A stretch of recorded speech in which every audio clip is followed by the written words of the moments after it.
Bismillahirrahmanirrahim. Assalamualaikum warahmatullahi wabarakatuh. Sejumlah RM54,338 dan 51 sen zakat perniagaan diterima oleh Majlis Ugama Islam Brunei MUIB daripada Koperasi Persatuan Tiba Kotiba bagi tahun kewangan berakhir 30 Jun 2019. Majlis berlangsung di Kementerian Hal Ehwal Ugama. Awang Haji Omar bin Haji Muhammad Tahir, pengerusi lembaga pengarah Kotiba, menyerahkan wang zakat tersebut kepada Yang Berhormat Pihin Udana Khatib Datuk Paduka Seri Setia Ustaz Haji Awang Badruddin bin Pengarah Datuk Paduka Haji Awang Osman, Menteri Hal Ehwal Agama selaku Yang di-Pertua MUIB. Juga hadir Pengirian Datuk Seri Paduka Haji Bahrum bin Pengirian Haji Bahar, Timbalan Menteri Hal Ehwal Agama.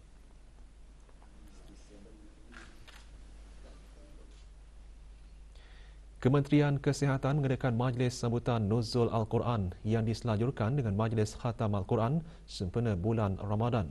Majlis anjuran bersama Jabatan Perkhidmatan Kesihatan Alam Sekitar dan Jabatan Perkhidmatan Kejururawatan itu diadakan di kementerian berkenaan. Hadir Yang Berhormat Datuk Seri Setia Dr. Awang Haji Muhammad Isham bin Haji Jaafar, Menteri Kesihatan. Majlis bermula dengan bacaan surah Al-Fatihah, takhtim dan doa khatam serta laungan dikir marhaban.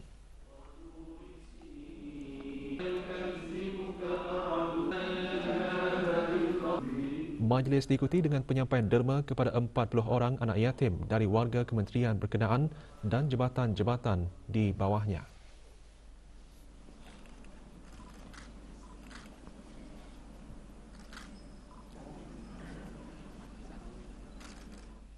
Sebagai salah satu inisiatif Kementerian Kebudayaan, Belia dan Sukan dalam menyatu padukan para belia dan kepimpinan belia, lewat petang kemarin diadakan Majlis Pertemuan Belia dan Kepimpinan Belia di bulan Ramadan. Majlis diadakan di Masjid Al-Muhtadibillah, Kampung Sungai Kebun.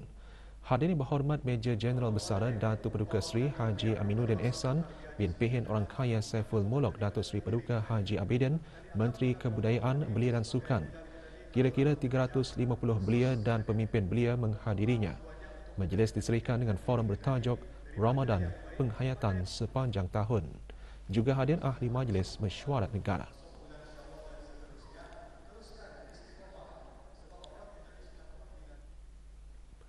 Kerajaan Republik India menzahirkan penghargaan kepada Kerajaan ke bawah Dunia Maha Mulia Paduka Seri Baginda Sultan dan Di-Pertuan Negara Brunei Darussalam atas sokongan bagi pelepasan segera kapal Tentera Laut India Jalashwa untuk membuat penghantaran bantuan perubatan ke India.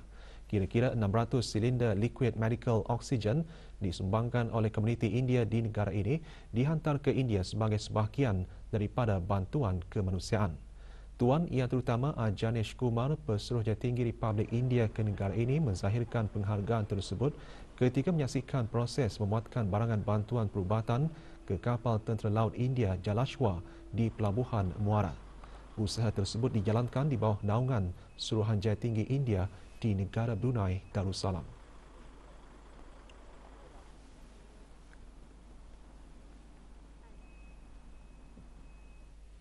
Negara Brunei Darussalam dan Republik Rakyat China telah menikmati sejarah persahabatan sekian lama. Sejak tercetusnya COVID-19, kedua-dua buah negara dan rakyat masing-masing bekerjasama ke arah usaha memerangi epidemik. Puan Yang Terutama Yu Hong, Duta Besar Istimewa dan Mutlak Republik Rakyat China, menyatakan perkara tersebut semasa majlis menyampaikan derma amal anjuran Joyful Garden dan Kedutaan Republik Rakyat China di negara Brunei Darussalam kemarin. Semasa majlis tersebut, 25 orang anak yatim di Kampung Subuk menerima sumbangan. Acara berlangsung di Joyful Garden, Kampung Subuk.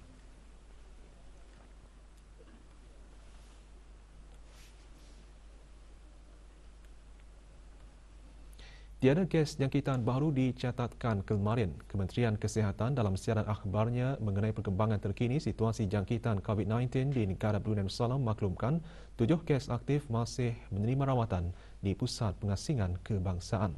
Sementara itu, jumlah keseluruhan kes kekal 230 kes dengan kes sembuh 220.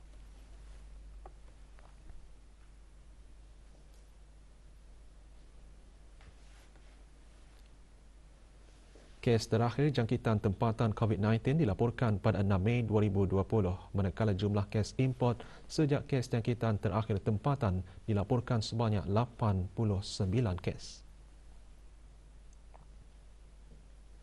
417 orang sedang menjalani pengasingan diri mandatori. 18,013 orang menematkan pengasingan diri mandatori sejak Mac 2020.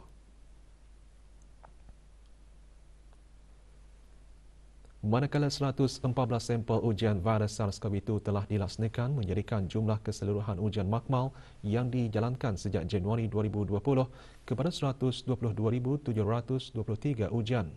Maklumat lanjut dan perkembangan terkini layari laman sesawang Kementerian Kesihatan dan Talian Kesihatan 148. Kepada auda yang ingin menyampaikan ucapan selamat Hari Raya kepada sanak saudara dan sahabat handai, boleh kongsikan dengan kami bahagian berita dan ehwal semasa.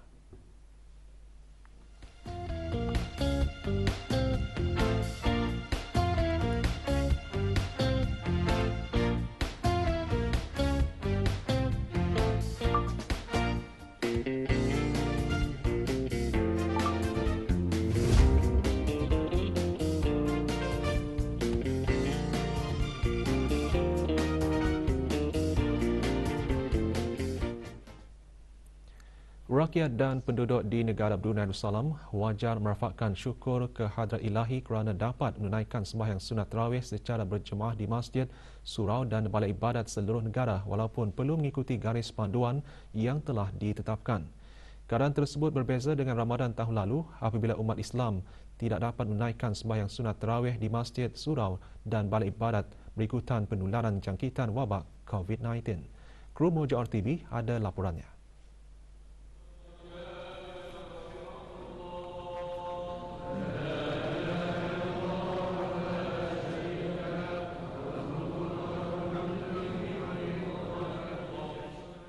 Selaku rakyat dan penduduk di bumi Darussalam ini, peluang menunaikan sembahyang sunat tarawih sepanjang bulan Ramadan di masjid, surau dan balai ibadat sangat dinanti-nantikan.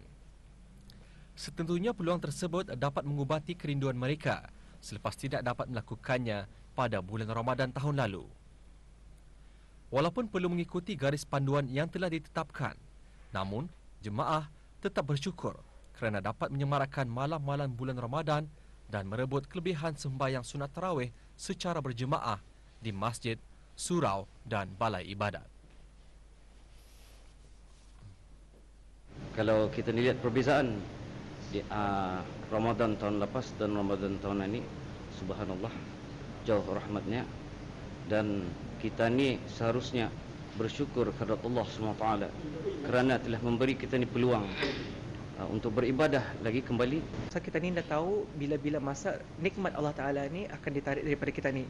Jadi apa yang paling penting untuk kita ni ialah untuk sentiasa teruskan berusaha, beribadah. Niat kita perbetulkan. Alhamdulillah, setelah dibenarkan semasa COVID-19 ini, kami dibenarkan untuk berjemaah sembahyang fardu tarawih, sunat tarawih dan seterusnya sembahyang sunat witir.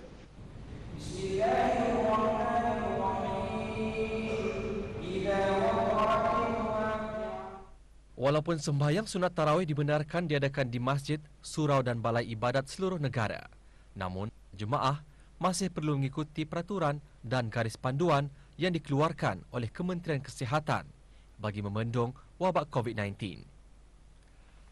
Semoga segala amal ibadah yang dilakukan sepanjang bulan Ramadan ini akan diterima oleh Allah Subhanahu Wa Taala. Laporan Aziz Ahmad untuk berita RTB. Kebajikan dan kesejahteraan kanak-kanak istimewa turut menjadi perhatian pelbagai pihak. Kumpulan isteri menteri-menteri kabinet, timbalan-timbalan menteri, setiausaha-setiausaha tetap, timbalan-timbalan setiausaha tetap dan ahli-ahli bersekutu menyerahkan sumbangan kepada Semata Brunei. Datin Hajah Maimunah binti Haji Muhammad, isteri Menteri Tenaga menyerahkan sumbangan berjumlah RM2,000 kepada Pengiran Zamri bin Pengiran Haji Bujang yang dipertua Persatuan Semata Brunei. Majlis berlangsung di Semata Baca Gift Center Kampung Sungai Hancing.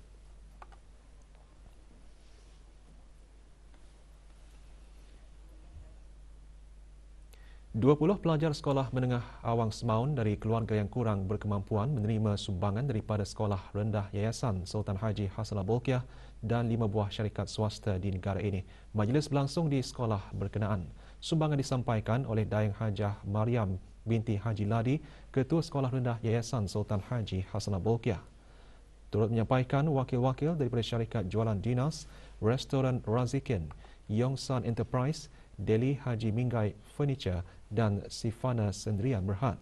Sumbangan amal ini diharap akan memberi kegembiraan kepada keluarga kurang berkemampuan dan membantu mereka dalam persediaan sambutan Hari Raya yang bakal menjelang.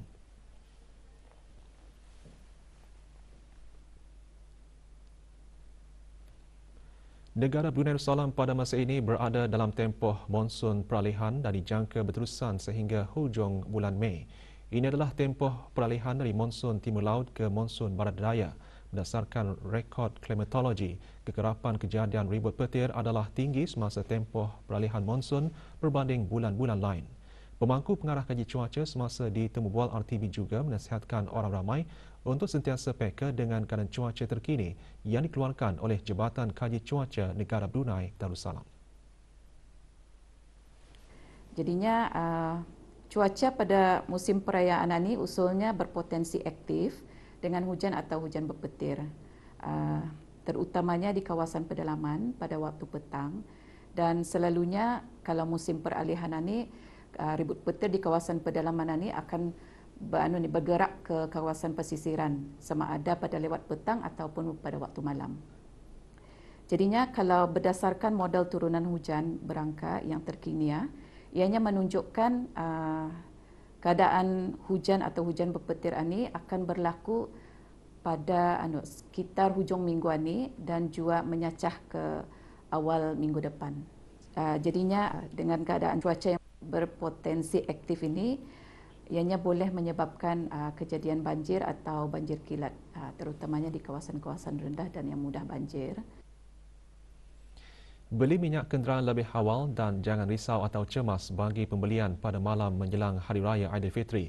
Itu seranan dari Syarikat Pemasaran Brunei Shell Sdn Bhd BSM kepada orang ramai yang ingin membuat pembelian minyak kenderaan. Menurut BSM lagi, beberapa buah stesen minyak akan memanjangkan waktu operasi sehingga pukul 12.30 malam Hari Raya Aidilfitri nanti. Ada 18 buah stesen minyak yang akan buka dan beroperasi di negara ini pada hari pertama Aidilfitri, iaitu dalam 8 buah stesen minyak daerah Brunei Muara, termasuk satu di stesen minyak perairan Sungai Brunei, 4 buah stesen minyak di daerah Tutong, 5 buah stesen minyak di daerah Belait dan 1 buah stesen di daerah Temburong. Pada Hari Raya kedua pula, sebanyak 32 stesen minyak yang akan buka, sementara di Hari Raya ketiga, insya-Allah kesemua stesen minyak akan mula beroperasi seperti biasa.